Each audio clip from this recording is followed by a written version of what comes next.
حياتك روح سيبها في ايده واستنى جوابه وتفسيره. ما هو أب وشايلك جوا عينيه، ارجع بقى ليه لتشوف غيره. سيبله الموضوع واركع بخشوع، يتحرك قلبه بالسماوات قدام ده معاك.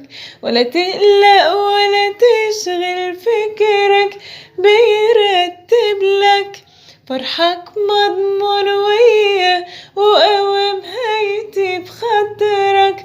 بس اللي عليك ارفعله ايديك واقفل بابك وقت الصلاة وافتح قلبك. ولا تقلق ولا تشغل فكرك، بيرتب لك فرحك مضمون وياه وقوام هيتي بخاطرك. بس اللي عليك ارفعله ايديك واقفل بابك وقت الصلاة وافتح